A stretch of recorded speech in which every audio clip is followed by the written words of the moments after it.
अल्लाहुम्मा सल्लि अला सय्यिदिना मुहम्मदिन। जिस दौर में हम नाज़ान थे अब हम वो ज़माना भूल ही गए। जिस दौर से हम नादान थे अब हम वो ज़माना भूल ही गए। औरों को जगाना याद रहा, खुद अपने को जगाना भूल ही गए। आईना देख लिया, चेहरे को आईना देख लिया और सीने को पर दाग न देखे सीने के। चेहरा देख लिया आईने में पर दाग न देखे सीने के। जीने में ऐसा जीना सीखा, मरने को मुसलमान भूल ही गया। अजीज भाइयों, बुजुर्गों, दोस्तों, अल्लाह रब्बुल जलाल का बेपनाह इनाम और एहसान हुआ। खुदावंद खुद्दूस ने हम सब को सेहत व आफियत के साथ और अल्लाह ने अपने बारगाह में दोगाना जुमा जैसी बाबरकत इबादत करने की अल्लाह ने हम सब को तौफीक अता फरमाई। मस्जिद तक आने की अल्लाह ने तौफीक बख्शी। इस अल्लाह का करोड़ों करोड़ों एहसान है। दुआ भी करते रहे बारी ताला मौत के आखिरी लम्हात तक हम सब को तेरी इबादत व इताअत की मौला हम सब को तौफीक अता फरमाइए। बार बार अल्लाह से यही इल्तिजा करते रहे। अल्लाह हम सब को, सारे उम्मत मुस्लिमा को अपने घर में बार बार और खुशू और खुजू के साथ इबादत करने की सबको तौफीक अता फरमाए। अजीज भाइयों, दुनिया का सबसे बड़ा मालदार आदमी कौन है? दुनिया का सबसे बड़ा गरीब आदमी कौन है? दो सवाल है। एक सवाल दुनियादार और दुनिया वालों से पूछें, दुनियादारों से पूछें तो लोग यही कहेंगे, ज्यादा प्रॉपर्टी रखने वाला, दौलत रखने वाला, पैसा रखने वाला, इसके ज्यादा दोस्त यार अहबाब रखने वाला सबसे ज्यादा मालदार है। रोटी रोटी को तरसने वाला और लुक़मे लुक़मे का मोहताज बनने वाला सबसे गरीब आदमी है। ये दुनियादारों का सवाल का जवाब रहा।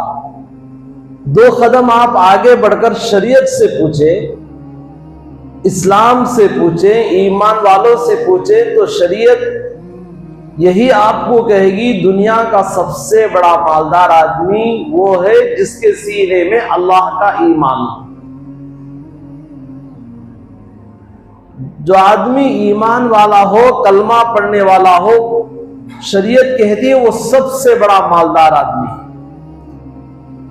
जिसका सीना ईमान से खाली हो, जिसका सीना अल्लाह उसके रसूल की तालीमात से दूर हो, शरीयत कहती है वो सबसे बड़ा गरीब आदमी है। अब बताएं, हम मालदार हैं गरीब हैं? हम मालदार हैं, सबसे बड़े सरमायादार हम हैं। क्यों? अल्लाह ने हमारे सीने के अंदर ईमान जैसी दौलत अता फरमाई है। ईमान का नूर हमारे सीनों में है। अब बस ये अल्लाह से हम ये इल्तिजा करते रहे, बारी ताला यही ईमान के साथ तेरी मुलाकात हो जाए, यही इस्लाम के साथ हम मर जाए, यही ईमान व इस्लाम में आपके हमारी मुलाकात हो जाए। अल्लाह से हम ये दुआ भी करते रहे, ईमान पर मजबूती के साथ जमे भी रहे। तो मेरे भाइयों, खुदा करे अल्लाह हम सब का खातिमा बिल खैर अता फरमाए। मौत तक ईमान पर, इस्लाम पर जुड़े जमे रहने की अल्लाह हम सबको तौफीक अता फरमाए। अजीज भाइयों, अल्लाह पाक का एक निजाम है, अल्लाह का एक दस्तूर है, एक कानून है। जो चीजें अल्लाह आम कर देते हैं हर कस व नाकस को, तो वो चीजें बहुत ज्यादा अता फरमाते हैं। इंसानों को जितनी जरूरत होती है जो चीजें, वो अल्लाह खूब आम कर देते हैं। जिस तरह आप मिसाल के तौर पर देखिए, पानी है, हर आदमी को जरूरत होती है पानी की। चलता भी पीता है, बैठा भी पीता है, थका हुआ भी पीता है, कहीं बाहर जाता जाता पानी पीकर चला जाता है। अल्लाह ने पानी को थोड़ा सस्ता बनाया है। बतौर इसके जिस तरह गाड़ियां हैं, पेट्रोल की जरूरत होती है, 1 लीटर का जो पानी का बोतल होता है, अगर वही पानी और पेट्रोल दोनों को बाजू इकट्ठा करे तो पेट्रोल का रेट ज्यादा है, पानी का रेट सस्ता है। क्यों? पेट्रोल की हर आदमी को जरूरत नहीं होती। जो आदमी तेज जाना चाहता है, अर्जेंट जाना चाहता है, सवारी में जाना चाहता है, वो आदमी को जरूरत होती है। अब पानी की हर आदमी को जरूरत होती है। जीने वाला भी पीता है, मरने वाला भी पीता है, चलने वाला भी पीता है, बैठने वाला भी पीता है, हर आदमी को जरूरत होती है। इसी तरह मेरे भाइयों, सांस की जरूरत है। हर आदमी सोता, उठता, बैठता, चलता फिरता बाकायदा सांस ले रहा है।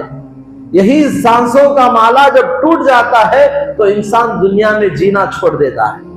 इंसान जीना तो क्या, रहना भी छोड़ देता है। लोग उसको रखते भी नहीं। क्यों? ये सांसों का माला इसका टूट गया है, इसका रिश्ता सांस से जो है वो खत्म हो गया है। अब ये जिंदगी दुनिया में ऊपर रहने का लायक नहीं, ये खजाने की तरह इसको दफन कर दिया जाए। तो मेरे भाइयों, जितना जो चीजें आम जरूरत होती हैं, अल्लाह ने वो चीजों को आम कर दिया है। उन्हीं में से जो अभी हमने शुरू में कहा, ईमान की जो दौलत है वो सबसे बड़ी दौलत है। अब उसके साथ साथ में हमने गुज़िश्ता शबे मेराज के अंदर चंद नुकात को कहा था, चंद अहम चीजें आपके सामने सुनाई थी, आपके सामने रखा था। उनमें से अल्लाह के नबी हजरत रसूल पाक सल्लल्लाहु अलैहि वसल्लम जब मेराज के सफर में मुलाहिजा फरमाया, उसको देखा, वापस भी आए, उनमें से चंद चीजों को देखा। एक जगह अल्लाह के नबी हजरत रसूल पाक सल्लल्लाहु अलैहि वसल्लम ने देखा, एक आदमी सोया हुआ है। एक आदमी सोया हुआ है, फरिश्ते बहुत बड़ी चट्टान लेकर उसके सर पर डाल रहे हैं। अब वो मामूली बात हर आदमी समझता है, कोई छोटा सा पत्थर आदमी के उंगली पर लग जाए, उंगली पे चोट आ जाती है। कोई काम करता करता उंगली पर लग जाए, हाथ पर लग जाए, आदमी फौरन स्कैनिंग निकालता है, कहीं हड्डी आगे पीछे तो नहीं हो गई। अरे उंगली काम करना छोड़ दी है, उंगली हरकत नहीं कर रही है, फौरन क्या है, दयानंद जाता है या बेंगलुरु की किसी क्या है अच्छी से अच्छी और स्कैनिंग की क्या है हॉस्पिटल जाकर उसकी स्कैनिंग निकालता है, एक्सरे निकालता है। क्यों? हड्डी टेढ़ी तो नहीं हो गई, काम करना छोड़ दिए है, हाथ अपना हरकत करना बंद कर दिया है, पांव चलने के से आजिज हो गया है। स्कैनिंग निकालो, छोटा सा पत्थर लगा था, कोई और लोहे का माप लग गया था, चलते चलते गाड़ी के अंदर कोई और फ्रैक्चर होने की वजह से परेशान होता है। अरे भाइयों सोचो, एक बहुत बड़ी चट्टान उठाकर सर पर मारा जाए, क्या सर सलामत रहेगा? नहीं रहेगा, उसका सर तो चकनाचूर हो जाएगा। अब वो फरिश्ता उठा रहा है एक बहुत बड़ी चट्टान, उठाकर उसके सर पर मार रहा है और उसका सर टूट चुका है, फूट चुका है उसका सर। अब वो चट्टान जाकर दूर पड़ती है, अब वो चट्टान फिर फरिश्ता लेकर आता है, फिर उस इंसान का जो सर फिर पहली की तरह सही हो जाता है। ऐसा मालूम होता है कोई चोट लगी ही नहीं, बिल्कुल सही सलामत हो जाता है। फिर वो फरिश्ता उठाता है, उसके सर पे मारता है। बार बार ये अमल हो रहा था। हजरत नबी पाक सल्लल्लाहु अलैहि वसल्लम ने पूछा जिब्राइल से, जिब्राइल ये क्या माजरा है, क्यों इसको मारा जा रहा है, क्यों इसके सर पर चट्टान पत्थर डाला जा रहा है, जिसकी वजह से वो रो रहा है, उसका सर फूटा फूटा जा रहा है, इतनी तकलीफ उसको हो रही है। तो हजरत जिब्राइल अलैहिस्सलाम ने फरमाया, ऐ अल्लाह के नबी हजरत रसूल पाक सल्लल्लाहु अलैहि वसल्लम, ये आपका वो उम्मती है, ये आपके कौम का वो उम्मती है जिसने अजान सुनकर मस्जिद को नहीं जाता था। अल्लाह अकबर। मेरे भाइयों बात समझ में आ रही है? जो आदमी मस्जिद अजान सुनकर मस्जिद ना जाए, वो अपना सर तकिए से ना उठाए, उसके लिए यही सजा है। वो क़यामत तक वो आदमी को यही अजाब होता रहेगा, वो यही पर वो तड़पता रहेगा। दूसरा गुनाह अलग है, दूसरी सजाएं अलग हैं। बेनमाजी के लिए यह सजा है। अब बताओ, हम यहां पर जितने भी बैठे हैं, एक बहुत बड़ा मजमा बाद में 10-15 मिनट के बाद में आएगा, और उसके बाद बखिया और लोग हैं, हमारे जवान बच्चे हैं, हमारी जवान बहन बेटियां हैं, हमारे घरों के अंदर माएँ हैं, हमारे घरों के अंदर बहू बेटियां हैं, हमारे बिरादरी खानदान कबीले के लोग हैं। अब सोच कर देखो और उनका हिसाब लगा कर देखो। किसी ने क्या खूब कहा, शहर का अंजाम देखने के लिए आगे जाकर देखा, शहर का अंजाम क्या है। इससे पहले ये देखो लोगों की फजर की नमाज में आने वालों की तादाद कितनी है।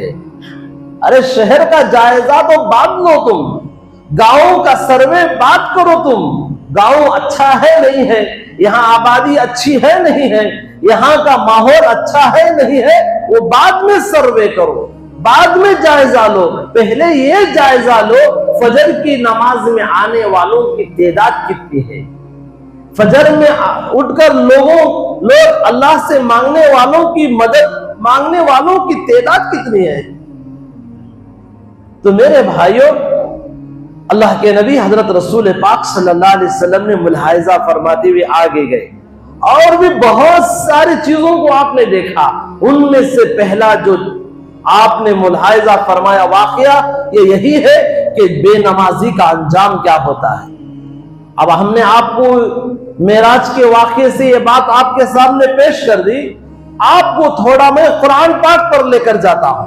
पारे नंबर 5 है, सूरे निसा की आयत है। अल्लाह इसमें बयान फरमाते हैं, कुल्लमा नज़िजत जुलूदुहुम बद्दलनाहुम जुलूदन गैरहा लियज़ूकुल अज़ाब।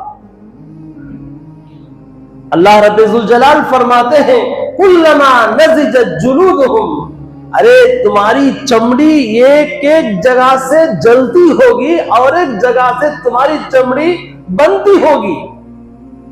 जिस तरह फैक्ट्रियों में, जिस तरह कारखानों में आप लोग देखे होंगे, पेपर की फैक्ट्री है, गिलास की फैक्ट्री है, पंखे की, जिसके लोहे की बनने के आलात और ज़र्रात हैं, चटाई बनने के, हर चीज के आप लोगों ने माशाल्लाह मेरे से ज्यादा आप लोगों को तजुर्बा है।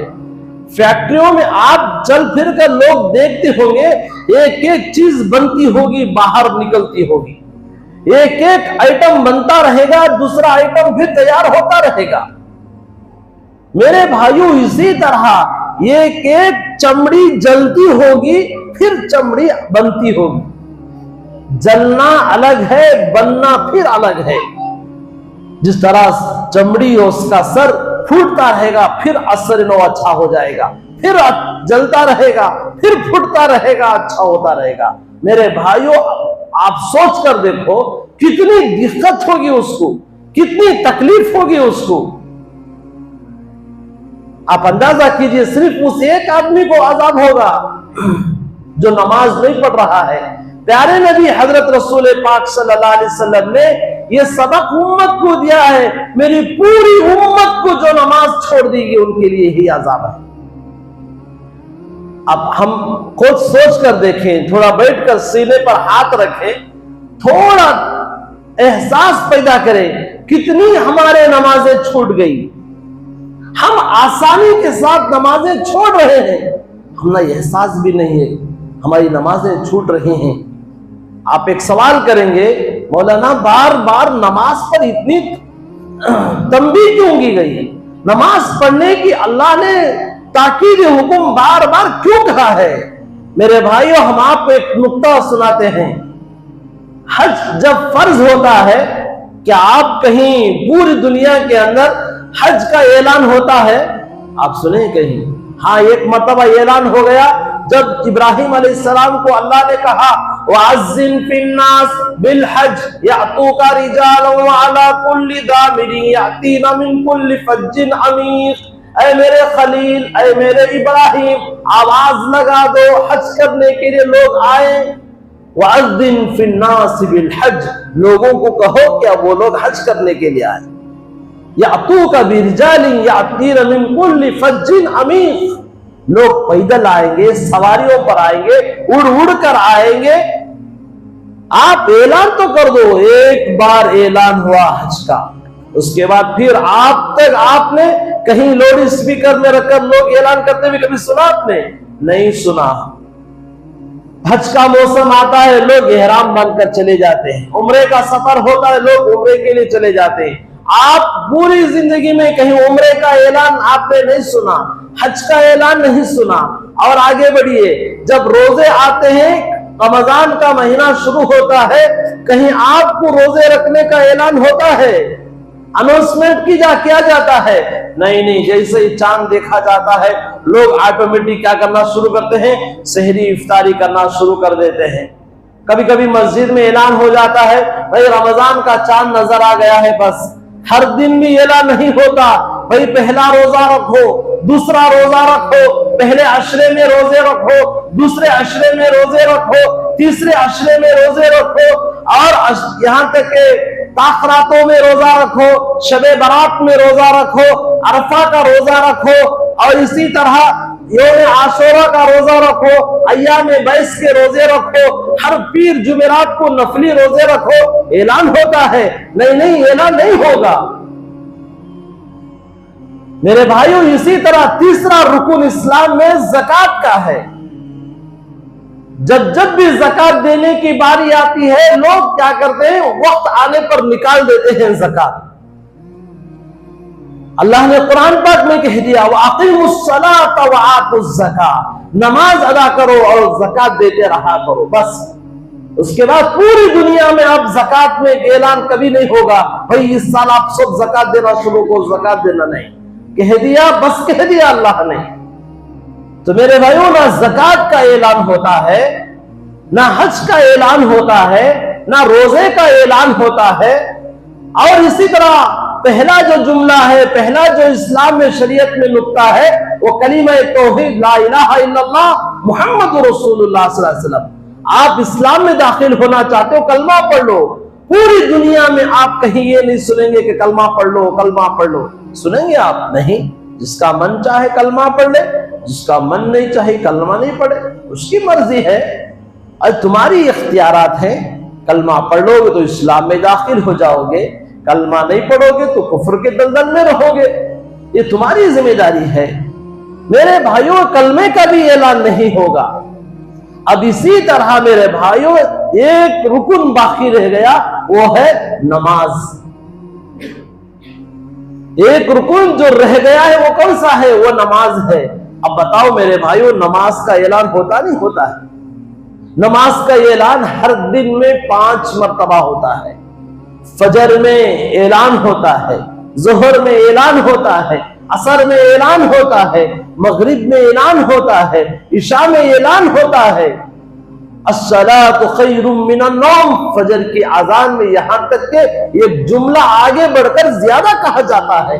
भाइयों, नमाज नींद से बेहतर नमाज है, नींद से बेहतर नमाज है, ये ऐलान किया जाता है।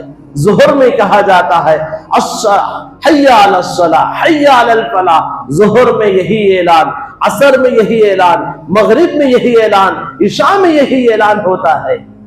अब बताओ मेरे भाइयों, ये नमाज जिसका अल्लाह की तरफ से बारहा ऐलान किया जाता है, तो क्या ये नमाज, ये इबादत अहम है? नहीं है, अहम इबादत है। इसीलिए अल्लाह पाक ने मेरे भाइयों और आगे बढ़कर तारीख में लिखा है किताबों के अंदर, नमाज के जो ऐलानात होते हैं, ये ऐलानात भी किसी इंसान के बनाई हुई ऐलानात नहीं है। ये आम इंसानों के, आम मेरे भाइयों लोगों के बनाए हुए, किसी आलिम के, किसी हाफिज के, किसी मुफ्ती का जुमला नहीं है, किसी मुहद्दिस की और ये अपनी तरफ से बनाई हुई और कोई और हदीसों का खुलासा नहीं है, ये अपने तरफ से बनाया हुआ नहीं है, ये अल्लाह के तरफ से बनाया हुआ ऐलान है। अल्लाहु अकबर, अल्लाहु अकबर। अब यहां पर भी कहा जा सकता था अल्लाहु अकबर कबीरा, अल्लाह बहुत बड़ा है, अल्लाह बहुत बड़ा है। यहां पर मुबालगा का सीगा इस्तेमाल किया जा सकता था, नहीं कहा जाएगा, नहीं, बस इतना ही कहो, अल्लाहु अकबर कहो। उसके बाद दूसरा जुमला मोहम्मद रसूलुल्लाह कहा जा सकता था, अल्लाह ने कहा नहीं नहीं, अब तुम गवाही देना शुरू करो, अशहदु अल्ला इलाहा इल्लल्लाह, अशहदु अल्ला इलाहा इल्लल्लाह।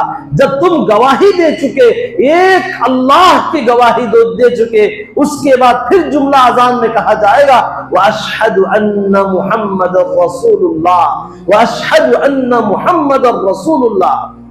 मेरे भाइयों, जब अल्लाह के एक होने की, उसके बड़े होने की जब ऐलान तुम्हारे दरमियान हो चुका है, उसके बाद अल्लाह की एक होने की तुम शहादत गवाही दे चुके हो, अब उसके बाद कहा जाएगा मुहम्मद मेरे नबी, मेरे पैगंबर हैं, मेरे नबी हैं, अब मेरे नबी की, मेरे पैगंबर की शहादत गवाही दो तुम।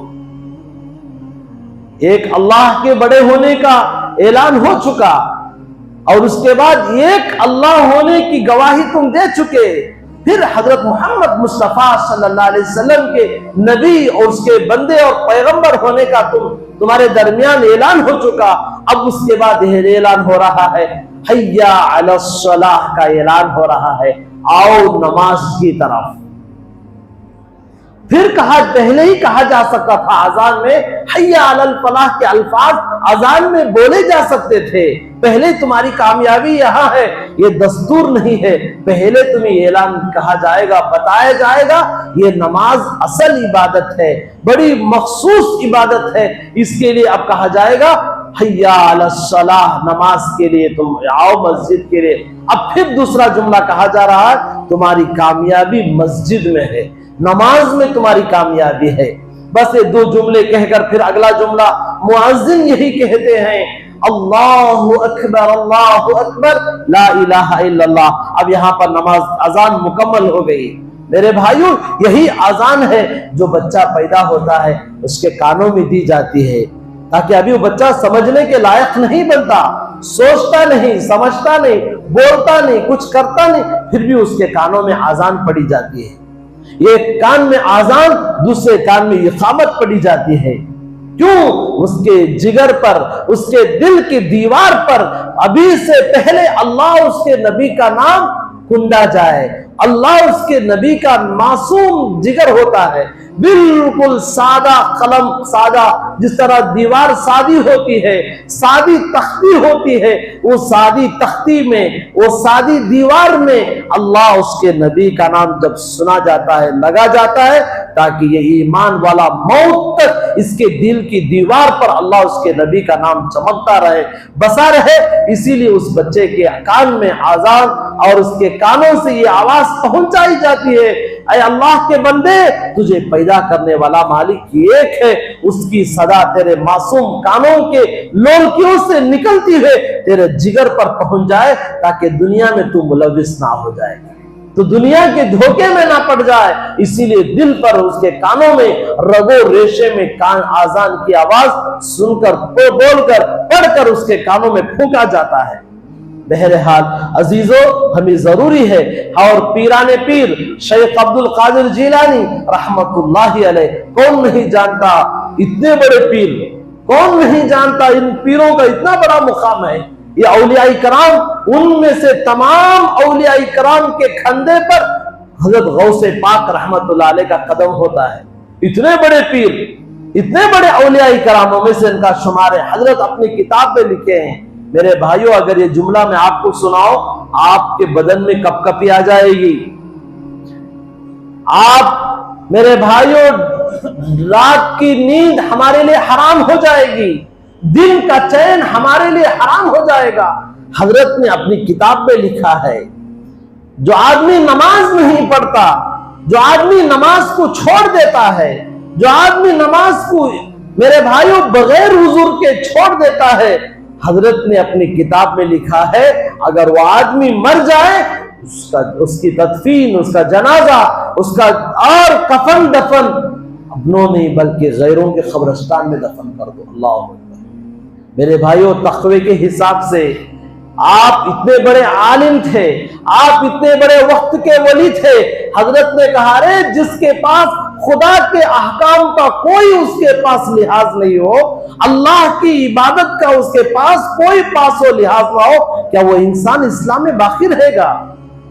क्यों? इसलिए कि बेनमाजी को जब खबर में अजाब दिया जाता है, उसकी खबर के अजाब से दूसरे मुर्दे महफूज रहें, दूसरे आदमियों को उसके अजाब में तकलीफ ना हो, इसलिए उसको अलग दफन कर दो। अल्लाह अकबर, कितनी बड़ी बात कह दी हजरत ने, कितनी बात इंसानों को झिझोड़ने के लिए, इंसानों को हिला कर रख दी हजरत ने बात कहकर। आज मेरे भाइयों, कितने ऐसे मुसलमान हैं जो मामूली चीजों पर, बहाने पर हम अपने नमाजें छोड़ देते हैं। इसीलिए हजरत नबी पाक सल्लल्लाहु अलैहि वसल्लम ने मुलाहिजा फरमाया, एक चट्टान, एक बहुत बड़ा पत्थर उठाते हैं फरिश्ते, उसके सर पे मारते हैं, फिर वो पत्थर चला जाता है, फिर वो फरिश्ते लेकर आते हैं, फिर उसके सर पे मारते हैं। आका अलैहिस्सलातु वस्सलाम के पूछने पर जिब्राइल अलैहिस्सलाम ने फरमाया, अय अल्लाह के नबी, हजरत नबी पाक सल्लल्लाहु अलैहि वसल्लम, ये वो आदमी है जो नमाज को छोड़ देता है, उसको ता क़यामत तक यही अजाब होता रहेगा। तो मेरे भाइयों, और आगे बढ़कर कहा है कि नमाज एक ऐसी इबादत है, अल्लाह के सामने जब भी तुम वजू करके अंदर मस्जिद में आते हो और नमाज पढ़ते हो, उलमा ने लिखा है, अंता अब्दुल्लाह कअन्नका तरा कअल्लम तकुन तरा कअन्नहु यराक। तुम ऐसी नमाज पढ़ा करो, ऐसी इबादत क्या करो। हजरत माज इब्ने जबल रज़ी अल्लाह तआला अन्हु को अल्लाह के नबी सल्लल्लाहु अलैहि वसल्लम ने तालीम दी है। आपने पूछा, अया या नबी अल्लाह, हम अल्लाह की इबादत कैसे किया करें, नमाज पढ़े तो कैसे पढ़ा करें। प्यारे आका अलैहिस्सलातु वस्सलाम ने फरमाया, ऐ माज, जब तुम नमाज पढ़ो तो ऐसी नमाज पढ़ो, अंता अब्दुल्लाह कअन्नका तरा, जैसे कि तुम अल्लाह को बराह रास्त देख रहे हो। तुम पहली हालत नमाज पढ़ने की, डायरेक्ट हम अल्लाह को देख रहे हैं, एक कैफियत पैदा करो तुम, और ये चीज तुम्हारे अंदर पैदा हो, मैं अल्लाह को बराह रास्त देख रहा हूं। पहला दर्जा है ये नमाज पढ़ने का। आका अलैहिस्सलातु वस्सलाम ने फरमाया, कअल्लम तकुन तरा कअन्नहु यराक, अगर तुम ऐसा ना देख सको, ये तुम्हारे अंदर पैदा ना हो, ये कैफियत, ये दर्जा तुम्हें मैसर ना हो, नबी अलैहिस्सलातु वस्सलाम ने फरमाया, दूसरा दर्जा नमाज का ये है, अल्लाह तुम्हें देख रहा है, ये कैफियत तो पैदा करो। एक, हम बराह रास्त देख रहे हैं, अगर ना हो सके तो ये सोचो कि अल्लाह मुझे देख रहा है, ऐसी नमाज पढ़ा करो। तो मेरे भाइयों, उलमा ने लिखा है किताबों के अंदर, जब घर में हम कभी नफिल पढ़ेंगे, कभी और दूसरी नमाजें, कभी सुन्नत पढ़ेंगे, एक मुसल्ला हमारे लिए, एक मुसल्ला अपनी औलाद के लिए बिछाया करो, ताकि बच्चे, वो भी छोटे से मासूम बच्चे तुम्हारे बगल में आ जाए, तुम्हारे बाजू खड़े होकर नमाज पढ़ने वाले बच्चे। वो चीजें जो औलाद को तुम्हें बोलोगे वो औलाद नहीं करेगी, जो तुम करोगे वो औलाद को देखकर वो औलाद हमारी वो काम करेगी। इसीलिए मेरे भाइयों, हम वो चीजें अब हमारे अंदर पैदा करें, हमारे घरों के अंदर पैदा करें। इसीलिए अब रमजानुल मुबारक आ रहा है, माशाअल्लाह, अब शाबानुल मुअज्जम की आखिरी तारीखें चल रही है, रमजानुल मुबारक आ रहा है। अभी से मेरे भाइयों, ये चीजें हमारे अंदर पैदा हो, हम नमाजी बन जाएं, हम मस्जिद को आते जाते वाले बन जाएं, हम कसरत से मस्जिद को आने वाले बने, हम अपने घरों के अंदर नवाफिल का मेरे भाइयों और जखीरा खुद अपने घरों में पढ़ने वाले बने हम। और उलमा ने लिखा है किताबों के अंदर, हजरत नबी पाक सल्लल्लाहु अलैहि वसल्लम की पूरी जिंदगी में बहुत कम मिलेगा आपको, आप नफले वगैरह जो इबादत है फराइज के अलावा वो मस्जिद में पढ़ते थे। आप अपने मकान में जाकर, आप अपने घर में जाकर, अपने हुजरे में जाकर ये नफली इबादत क्या करते थे। हमें भी चाहिए अपने घरों के अंदर हम कभी सुन्नत पढ़ें, कभी नफल पढ़ें, कभी और जोहर के अलावा, असर के अलावा, मगरिब की फराइज के अलावा मेरे भाइयों तहज्जुद अपने घर में पढ़ें, इशराक की नमाज कभी अपने घर में जाकर पढ़े, और चाश्त की नमाज अपने घर में जाकर पढ़ें, अवाबिल की नमाज अपने घर में जाकर पढ़ें। ताकि घर वालों को मालूम हो, बच्चों को मालूम हो, अब्बा मेरे आकर न मुसल्ला बिछा हुए कभी खड़े हैं। बीवी देखकर उसको भी एहसास होगा मेरा शौहर नमाज पढ़ रहा है, नफल पढ़ रहा है। मेरा बेटा, माँ समझे मेरा बेटा नफल पढ़ रहा है। माँ देखे अपने बेटे को मुसल्ले पर खड़े होते हुए, बीवी देखे अपने शौहर पर मुसल्ले पर खड़े होते हुए, और बहन देखे अपने भाई को मुसल्ले पर खड़े होते हुए, वो भी एहसास पैदा करे नमाजों की अदा करने। बहरहाल मेरे भाइयों, हजरत मौलाना मुजफ्फर हसन साहब कांदलवी रहमतुल्लाह अलैह, ये मुजफ्फरनगर से लेकर कांधला से लेकर पानीपत जा रहे थे। इत्तेफाक की बात थी, आज हमारे घरों की जो हालत है, हमारे खाने पीने का जो मेरे भाइयों रिवाज है, इसका असर कितना पड़ेगा ये वाकये से आपको पता चलेगा।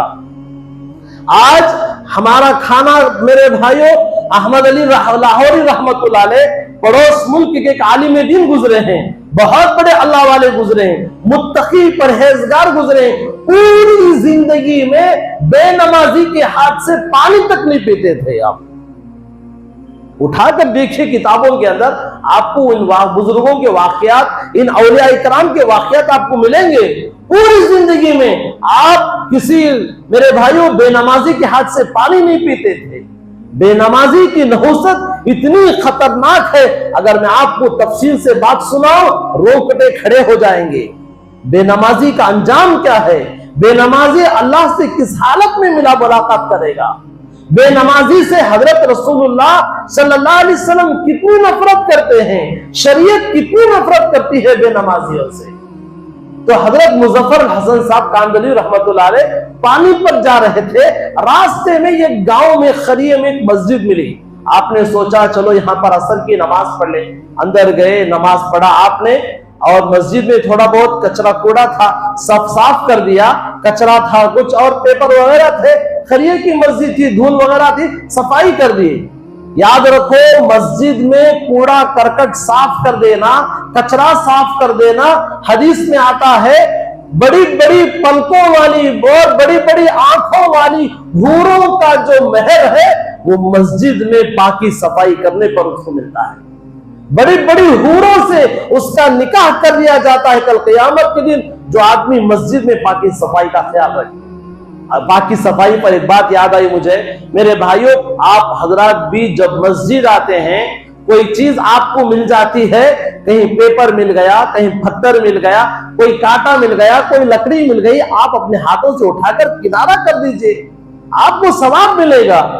अब देखते हैं सामने पत्थर है, जय मौलवी साहब को बुलाओ जी, जय उनको बुलाओ जी, इनको। मेरे भाइयों, आप अगर उठाकर किनारा रख दें कि आप जो बड़े हैं कि ये आपकी बढ़ोतरी में कोई कमी हो जाएगी, नहीं बाबा, याद रखो, उठाओ, झुको, थोड़ा अपने आप को झुकाकर किनारा लगा दो, सवाब मिलेगा आपको।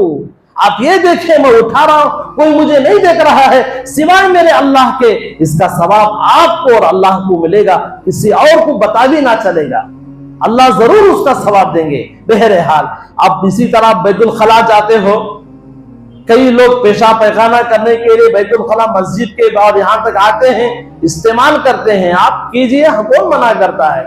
कई नौजवान, कई लोग, अल्लाह माफ फरमाए, अल्लाह माफ फरमाए। मेरे भाइयों, जो बैतुल खला का जो हालत आप लोगों ने कभी जाकर देखा होगा, इतनी गंदगी और इतनी नापाकी, मेरे भाइयों अल्लाह माफ फरमाए। हम मुसलमान हैं, हम कलमा पढ़ने वाले हैं। मेरे भाइयों, क्या ये गंदगी मस्जिद के बैतुल खला में आज जो हम कर रहे हैं, इसकी नापाकी जो हम कर रहे हैं, क्या अपने घरों के अंदर वैसा करते हैं हम लोग?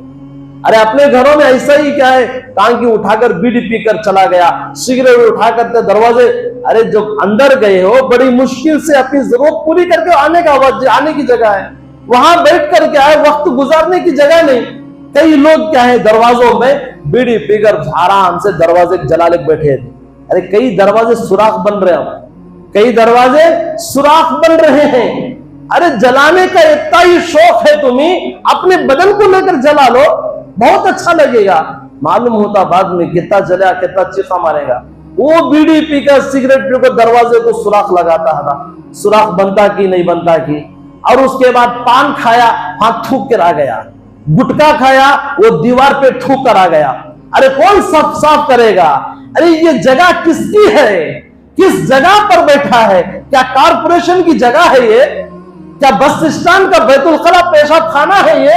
मेरे भाइयों, अल्लाह के नबी हजरत नबी पाक सल्लल्लाहु अलैहि वसल्लम ने फरमाया, अत्तहूरु निस्फुल ईमान, अत्तहूरु शत्रुल ईमान।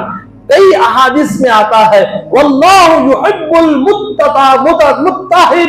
मुतताहिरीन। अलग अलग अंदाज में कुरान में कहा गया, हदीस में कहा गया, और कहा आका अलैहिस्सलाम ने, पाकी सफाई ईमान का आधा हिस्सा है। मेरे भाइयों, पाक सफाई का ख्याल रखें। आप लोगों से हम दरखास्त करते हैं, मस्जिद की जगह है, मस्जिद का पेशा बैतुल खला है जो नमाजियों के लिए बनाया गया है। आप जाते हैं, पाकी सफाई का ख्याल रखो, पानी डाल कर आओ। आपको ऐसा नहीं कि बॉडी में सेंटर डालने के लिए आपको नहीं कहा गया, नल ऑन करो, पानी बेहतरीन पानी है, बहा कर आ जाइए आप। बहरहाल इसका ख्याल रखिए, और खास तौर पर अगर ऐसा करेंगे, दूसरा आदमी गंदगी गाली देगा। कितने आदमियों को हमें देखते क्या हजरत बने से बोलते नहीं बोलते। मेरे भाई, जब तुम्हारी गंदगी तुमने अच्छी नहीं लगती, बाद में आने वालों को अच्छी दिखती क्या? अल्लाह माफ फरमाए। इसका पूरा ख्याल रखिए, बाकी सफाई का ख्याल रखें। बहरहाल हजरत मुजफ्फर हसन साहब वो जगह मस्जिद में गए, नमाज पढ़े। नमाज पढ़ने के बाद रात में आपने टहरा क़याम किया तो देखा शाम में एक आदमी क्या है, और देखा मस्जिद में कोई नेक आदमी है, घर से रोटी ला रहा था, और उसके घर में बीवी और एक बच्चा था। एक रोटी लेकर आ रहा था। बीवी ने कहा, कहां जा रहे हो? कहा कि एक कोई मेहमान आया है, बड़ा नूरानी चेहरा है, बड़ा अल्लाह वाला मालूम होता है, मैं चाहता हूं आज मैं रोटी से पानी पीकर आज रात गुजार दूंगा, ये रोटी जाकर उसको खिला दूंगा। और बीवी ने कहा, अरे अरे, जब तुम आप इरादा कर लियो नेकी का, हम क्यों भीचे रहे, हमारी भी रोटी दे दो। जब छोटा बच्चा 7 साल का बच्चा था, पूछा, अब्बा जान कहाँ निकले? कहा, बेटा कोई मेहमान है, उसको रोटी खिलाने जा रहे हैं। कहा, अच्छा अब्बा हुजूर, आप मियां दोनों, अब्बा और अम्मी दोनों मिलकर जन्नत बटोर रहे हो, जन्नत हासिल कर रहे हो, मैं कहाँ यही रहूंगा, हम भी आना चाहते हैं, हमारी भी रोटी उस मुसाफिर को खिला दो, उस अल्लाह वाले को खिला दो। तीनों रोटियां लेकर गया, उस अल्लाह वाले को दिए तो उन्होंने खाए पिए रात में गुजार दिया। रात अभी गुजरी नहीं थी, तहज्जुद का वक्त करीब था। ख्वाब में हजरत नबी पाक सल्लल्लाहु अलैहि वसल्लम की जियारत 3 बार हुई, अल्लाह के नबी की जियारत। वाह! जो हजरत मौलाना मुजफ्फर हसन साहब थे, खुश हो गए। अरे कितनी बड़ी बरकत की बात है, जिंदगी में आज पहली मर्तबा नबी अलैहिस्सलाम की 3 मर्तबा जियारत हुई। दूसरा दिन हुआ तो हजरत ने सोचा, बड़ी अच्छी जगह है, बड़ी मुबारक जगह है, कल रात और यहाँ पर क़याम कर लो। दूसरे दिन भी क़याम किया। दूसरे दिन वो आदमी 2 रोटियां लेकर आया। अल्लाह के नबी अलैहिस्सलातु वस्सलाम की दूसरे दिन 2 मर्तबा ख्वाब में जियारत हुई। फिर वो हजरत ने सोचा, अरे बहुत अच्छी जगह है, नबी की हर दिन जियारत हो रही है। तीसरे दिन भी क़याम किया। वो तीसरे दिन वो आदमी 1 रोटी लाया। अब चौथे दिन कहा, हजरत आप बराए मेहरबानी करके चौथे दिन आप क्या है अपने मुकाम पर चले जाइए। मेरे भाइयों, तीसरे दिन 1 मरतबा ख्वाब में जियारत हुई तो हजरत ने कहा, यहाँ के आबादी की, यहाँ खरिये की कोई बरकत नहीं, बरकत है तो ये आने वाला जो आदमी रोटी ला रहा है, ये रोटी लाने वाले की रोटी की बरकत होगी। हजरत ने पूछा, वो आदमी कहा, मेरी जिंदगी में कभी हमने फर्ज नमाज नहीं छोड़ी, मेरी जिंदगी में मैं जब से बालिग हुआ हूं आज तक मेरी एक औलाद हुई है, 40 साल की उम्र में कभी मैंने नमाज नहीं छोड़ा है, मैं हलाल रोजी कमाता हूं, यही रोटियां 3 बनती हैं, एक मेरे बच्चे के लिए, एक मेरी बीवी के लिए, एक मेरे लिए। और एक दिन तो लेकर आ गया, दूसरे दिन मेरा बच्चा बीमार पड़ गया, हमने उसकी रोटी खिला दी। दूसरे दिन मेरी बीवी परेशान थी, 2 दिन हो गए थे खाए बगैर, हमने दूसरे दिन दूसरी बीवी को क्या है, बीवी को रोटी दे दिया, अपनी रोटी तुम्हें खिला दी। अब 3 दिन हो गए हैं, मैं भी भूख की हालत में हूं, कल रोटी अगर जिंदगी दे मेरे मौला, वो रोटी खाकर जिंदगी गुजार लूंगा, इसलिए हमने आपको दूसरी जगह जाने के लिए कहा। मेरे भाइयों, ये वाकया से हमें पता चलता है, जो आदमी नमाजी होगा उसकी कमाई हलाल होगी, हलाल कमाई नमाज की बरकत से अल्लाह पाक मेरे भाइयों जो लुक़्मे बनकर पेट में जा रहे हैं, वो लुक़्मे मेरे भाइयों हजरत नबी पाक सल्लल्लाहु अलैहि वसल्लम के ख्वाब में आने का जरिया बन रहे हैं। आज मेरे भाइयों, हमारे जिस बीवी के गोद में रखकर हम दम तोड़ रहे हैं, वो बीवी बेनमाजी है। जिस घर के अंदर हम चाय पी रहे हैं, माँ चाय बनाकर ला रही है, माँ बेनमाजी, बच्चे बेनमाजी, घर का पूरा परिवार बेनमाजी है। आप सोच कर देखो उस घर में खुदा की रहमत कैसे आएगी जिस घर में पूरे बेनमाजी मेरे भाइयों जिंदगी का सांस हर घर घर के अंदर ले रहे हैं। इसीलिए मेरे भाइयों रमजानुल मुबारक आ रहा है, हमने सोचा ये मजमून लेकर आए मेरे भाइयों। हजरत जिब्राइल अलैहिस्सलाम ने और आगे बढ़ा, अल्लाह के नबी अलैहिस्सलाम ने दूसरा वाकया मुलाहिजा फरमाया। इस दूसरे वाकये पर अगले जुमा हम लेकर आएंगे मेरे भाइयों। अल्लाह के नबी अलैहिस्सलाम ने मेराज में, शबे मेराज में दूसरा वाकया क्या मुलाहिजा फरमाया, हमें इस चीजों से हमें सबक मिलता है ताकि हमारी जिंदगी में अभी से हम मुत्तकी बने, परहेजगार बने, अल्लाह उसके नबी के हकामात पर चलने वाले बने। रमजान इस्तिक़बाल के लिए खड़ा है मेरे भाइयों। अभी से तमाम हजरात ये इरादा करें, ये अज़्म करें, इंशाअल्लाह हम जिंदगी में नमाज नहीं छोड़ेंगे, करेंगे सब इंशाअल्लाह। अल्लाह अमल की तौफीक अता फरमाए मेरे भाइयों। इसी तरह एक ऐलान है कि आने वाला इतवार अल्हम्दुलिल्लाह हमारी इस मस्जिद के अंदर एक आई कैंप लगाया जा रहा है बेंगलुरु से। अल्हम्दुलिल्लाह बहुत फ्री सर्विस है, ऑपरेशन भी किया जाएगा और इसी तरह जो चश्मा वगैरह है बहुत कम दामों में बाहर अगर आप खरीदेंगे 2-2.5 हजार और जहां तक के 4-5 हजार रुपए की कीमत है, वो बहुत कम कीमत में आपको वो चश्मा भी बना कर देंगे इंशाल्लाह। इतवार के दिन हमारे इस मस्जिद में वो कैंप लगाने जा रहे हैं। जो हजरात और क्या है आई जो चश्मा और आंखों से परेशानी, बीनाई से परेशान हैं, वो तमाम हजरात इसका इलाज कर सकते हैं। तमाम हजरातों के लिए क्या है इत्तला की जा रही है। और इसी तरह आज कंदापोरा के अंदर शाम में मौलाना मुजम्मिल साहब का बयान होगा। और इसी तरह क्या है पीर के दिन 4 तारीख को मदरसे दारुल इमदाद या कंकापुरा में इनामी जलसा मौलाना मुफ्ती असलम साहब का खिताब होगा। तमाम हजरात उसमें भी पहुंचने की कोशिश करें। तो उलमाए कराम के साथ बैठेंगे, कुछ दिन की बातों को सुनेंगे, अपनी दिल की दुनिया बदलेगी। उसके बाद इसी तरह मेरे भाइयों ईदगाह का काम आप लोगों ने अल्हम्दुलिल्लाह शब बारात के अंदर अच्छा ताउन भी किया। अल्लाह आप लोगों को बेहतर बदलाता फरमाए, दुनिया में भी कामयाबी दे, आखिरत में भी कामयाबी दे, आपके जायज मकासद में अल्लाह कामयाबी नसीब फरमाए। मेरे भाइयों बड़े जोर और शोर के साथ काम चल रहा है, काम वाले भी बहुत तेजी के साथ काम करें। दुआ करें अल्लाह इन काम करने वालों को, खिदमत करने वालों को, इसकी निगरानी करने वालों को अल्लाह बेहतर बदला अता फरमाए। दिल खोल कर क्या है मेरे भाइयों इसका ताउन करते हुए जाए। अल्लाह आपको दोनों जहां में इसकी सुरखोई नसीब फरमाए। 3 तारीख को इस तरह पोलियो ड्राइव भी है, उसमें भी क्या है फायदा उठाने की कोशिश करें। आमीन व आखिर दावाना अनिल हम्दुलिल्लाहि रब्बिल आलमीन।